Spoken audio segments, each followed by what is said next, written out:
Halo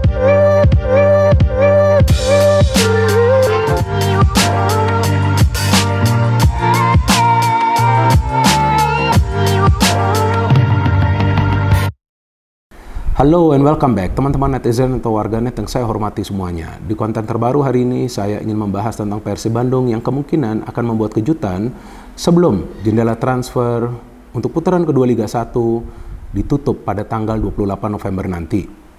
Memang untuk saat ini teman-teman, kuota pemain asing di Persib Bandung sudah cukup, bahkan lebih ya. Tapi tampaknya Coach Boyan Hodak ingin ada penambahan pemain baru dan belum tentu juga Levi Madinda akan diperpanjang masa peminjamannya atau juga akan dikontrak secara permanen di Persib, dan ada kemungkinan juga Teron Del Pino akan ditransfer sebagai pemain pinjaman ke klub lainnya. Jadi tampaknya nih teman-teman, Coach Boyan Hodak ingin ada penambahan pemain baru untuk meningkatkan kreativitas permainan dari Persib Bandung khususnya dari lini tengah. Padahal seperti yang kita sama-sama pahami bahwa Levi Madinda juga permainannya impresif. Tapi kan tentu setiap pelatih punya selera yang berbeda. Jadi ini masih dalam tahap kemungkinan nih. Belum tentu juga nanti akan ada pemain baru. Bisa juga nanti kontrak dari Levi Madinda diperpanjang sebagai pemain pinjaman atau juga dikontrak secara permanen. Karena sebetulnya ya Levi Madinda gak buruk juga permainannya. Dan Teron Del Pino saya pikir berat ya. Bisa menjadi bagian dari Persib karena dia sudah absen cukup lama. Dan ya bagi seorang pelatih kan dia juga tidak ingin mengambil resiko ketika timnya nih sekarang performanya lagi positif. Kan kita tahu Persib trennya lagi positif kan. Dan selama wasit gak ngaco ya aman aja sih Persib menang ya. Tapi kalau wasitnya seperti di pertandingan lawan Arema kan aneh juga ya. Ngapain itu berada di dalam kotak penalti ketika ada pertukaran passing di antara para pemain Persib. Saya memang nonton pertandingan itu tapi saya malas sudah buat kontennya karena nanti yang akan saya bahas lebih banyak tentang wasit. Jadi bagi Persib kalau mau menang yang pertama para pemain harus fokus, harus disiplin, jangan banyak gaya, mainnya kolektif, dan yang kedua wasitnya harus benar. Cuma kalau saya seandainya membuat konten tersebut dan saya lebih banyak bahas soal wasit, nanti banyak dari teman-teman yang akan mengomentari, ya Bung Binder aja jadi wasit. Nah, komen-komen goblok seperti itu yang kadang-kadang mengusik saya. Ya gak mungkin juga saya jadi wasit kan. Saya kan seorang pengamat. Jadi seorang pengamat itu harus memberikan analisa sesuai dengan fakta. Jadi bukan ngasih alasan, apalagi asalan. Nah maka itu saya tidak membuat konten dari pertandingan tersebut. Karena saya pun yang lihat nih kok wasit bisa seperti gitu ya. Tapi ya udahlah males lah ngomongin wasit, nanti durasi dari konten ini bisa 1 jam loh. Kan nanti capek juga kalian dengerin. So anyway, ini yang menarik nih bahwa Coach Boyan Hodak ingin playmaker. Karena dari rumor 2 pemain yang ditarget oleh Persib ya, ini masih rumor ya teman-teman ya. Jadi belum tentu benar juga ya. Dari rumornya yang juga saya mengikuti perkembangan beritanya dari beberapa media digital dan juga dari beberapa media akun sosial bahwa kemungkinan yang akan dikontrak oleh Persib Bandung adalah Hugo Gomez alias Jaja, pemain asal Brazil yang bermain di Madura United ya. Kita tahu dia adalah playmaker. Selain juga dia bisa mengalirkan bola dengan baik, dia punya skill individu yang tinggi, dia bisa mengambil set piece, bahkan dia bisa mencetak gol. Nah, pemain-pemain seperti inilah yang sebetulnya ideal bagi Persib Bandung. Bukan berarti Jaja ini pemain yang banyak gaya, enggak. Jaja ini adalah pemain yang bisa mengubah permainan dari Persib Bandung menjadi lebih menakutkan lagi karena dia punya skill individu yang sulit sekali untuk dibaca oleh para pemain tim lawan. Plus dia punya kemampuan untuk shooting dari luar kotak penalti. Yang jarang kita lihat dilakukan oleh para pemain Persib Bandung loh. Iya kan, jarang banget kan ada gol yang diciptakan dari luar kotak penalti. Nah mungkin teman-teman bingung kok Bung Binder paham banget ya soal Persib. Ya karena saya sering nonton pertandingan Persib, jadi saya ulangi, saya bukan fan dari Persib Bandung, enggak. Kan saya pernah katakan juga kepada teman-teman bahwa Triple B itu bukan saja singkatan dari bola Bung Binder, tapi juga artinya Binder bukan bobotoh. Nah saya lanjut lagi nih ya ke pembahasannya. Jadi, nah pemain-pemain seperti inilah yang sebetulnya ideal bagi Persib Bandung. Levi Madinda pemain yang bagus, cuman kadang-kadang kita melihat dia lebih fokus dalam membagi bola. Tapi inisiatifnya untuk melepaskan tendangan-tendangan dari jarak jauh atau juga untuk melakukan penetrasi ya ke dalam kotak penalti pertahanan tim lawan itu minim. Nah mungkin juga karena bukan seperti itu style of play dari Madinda. Jadi memang setiap pemain kan style of play-nya berbeda ya.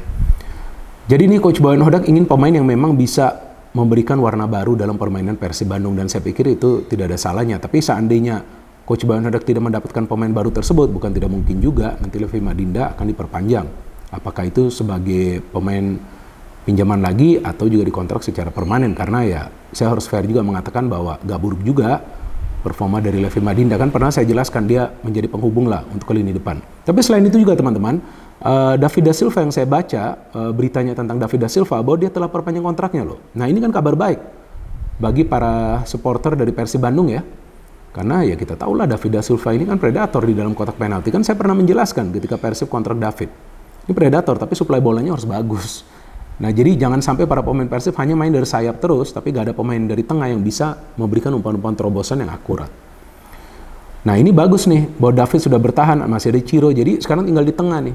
Nah tengah ini bisa gak Persib dapat pemain baru atau mempertahankan pemain yang lama? Mungkin juga nanti Tyron mau tidak mau dipertahankan, tapi ya kalau saya ngelihat berat juga Tyron bertahan ya, kecuali Boyan Hodak yang lihat dia latihan, terus coba untuk memberikan dia kesempatan, tapi resikonya besar nih. Karena permainan dari Persib lagi bagus-bagusnya. Ya, lagi-lagi saya ulangi, asalkan para pemain kompak ya dan wasitnya gak ngaco ya Persib aman saja sih. Bisa mendapatkan poin ya. Dan pemain kedua yang rumornya diincar adalah Bruno Motta. Nah, Bruno Motta ini kalau saya tidak salah ya, seingat saya, kadang-kadang saya kan juga salah ya. Ini pernah diincar juga oleh Borneo FC nih kalau saya gak salah, sudah mungkin di awal musim nih. Ini pemain asal Brazil nih. Jadi sepertinya yang diinginkan oleh Coach Boyan Hodak adalah pemain asal Amerika Selatan. Jadi ketika sudah ada Ciro Alves, sudah ada David da Silva, dua pemain asal Amerika Selatan di depan, dia ingin juga pemain asal Amerika Selatan di tengah. Supaya gaya permainannya tidak beda jauh dan juga akan bisa memberikan umpan-umpan yang manja. Nah Bruno Motta ini memang saya ngelihat sih highlights-nya, cuplikan dia main di YouTube, bagus juga pemain ini. Dan usianya sama seperti Jaja kalau nggak salah nih, 28 tahun. Ini bagus juga nih pemain ini, bahkan dia punya kekuatan untuk melepaskan shooting-shooting dari luar kotak penalti. Nah ini pemain-pemain yang skillful seperti ini yang sebetulnya dibutuhkan Persib Bandung. Bukan untuk bermain cantik, bukan untuk gaya-gayaan, tapi untuk bisa meningkatkan akurasi passing dari lini tengah. Karena bagi sebuah tim untuk bisa menjadi juara harus ada yang namanya variasi permainan. Variasi permainan itu sebetulnya bukan saja dalam menerapkan strategi ya, artinya mau main mid block, mau main high press, mau main low block, tapi juga dari cara sebuah tim itu menyerang. Nah, kalau mau nyerang dari tengah dibutuhkan pemain yang pertama akurasi passingnya bagus ya. Yang kedua, ketika sudah akurasi passing bagus, dia harus maju juga. Harus coba cari space, harus juga melakukan penetrasi. Jadi ada tambahan pemain yang bergerak dari tengah. Ada pemain lain yang harus mengcover. Jadi pemain seperti Maklok nanti atau Deddy Kusnandar atau juga Rahmat Irianto ketika dimainkan mereka bisa lebih fokus. Tutup aja itu lini tengah. Betul kan? Pemain yang menjadi playmaker itu serang ke depan. Nah, bukan tidak mungkin nanti Persib bisa lebih produktif lagi. Karena sebetulnya para pemain Persib ini bisa banyak menciptakan peluang, tapi kadang-kadang finishing yang menjadi masalah bagi mereka. Tapi nanti jika dari second line, ya dari lini kedua ada pemain juga yang bisa mencetak gol, kan itu tentu plus point bagi Persib Bandung. Jadi saya pikir dalam hal ini Coach Boyan Hodak sudah ngelihat ke depan. Dia sudah ngelihat, ini Persib butuh pemain baru. Jadi bukan artinya dia tidak menghargai Levi Madinda, enggak. Tapi setiap pelatih itu punya selera yang berbeda. Dan setiap pelatih itu harus punya visi ke depannya seperti apa. Dan saya ngelihat sejak Persib dilatih oleh Boyan Hodak, ya disiplin dari para pemain ini jauh lebih meningkat.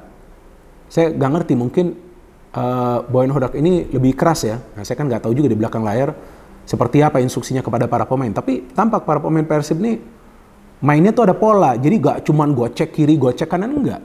Teman-teman lihat saja, dan energinya, wah mungkin sekarang pelatih fisiknya sudah beda. Nah, saya kayak ngikutin, sudah beda ya, sudah ada pelatih fisik baru ya, lupa saya. Karena nanti kalau saya cerita segala-galanya tentang Persib, saya dibilang lagi nih supporter Persib ya. Walaupun saya memang suka nonton pertandingan dari Persib Bandung, apalagi anak saya tuh ya, Jas ya. Jadi terus kita ngelihat bahwa memang permainan dari Persib ini butuh seorang playmaker di tengah untuk bisa membuat mereka bermain dengan variasi serangan. Jadi kita tunggu saja teman-teman, siapa pemain baru yang akan gabung dari Persib Bandung, dan saya pikir tidak ada salahnya juga jika nanti dikontrak pemain asal Amerika Selatan atau juga mempertahankan Levi Madinda, karena sebetulnya Levi juga permainan impresif, tapi mungkin Boyan Hodak ingin penambahan jumlah gol dari Persib Bandung supaya Persib lebih banyak mendapatkan 3 poin di setiap pertandingan mereka dan nanti di Championship Series bisa bersaing lebih baik lagi untuk menjadi juara dari musim ini. Memang ada tim-tim lain juga teman-teman, kita tahu performancenya lagi bagus, Persija mulai bangkit, Borneo FC juga lagi bagus.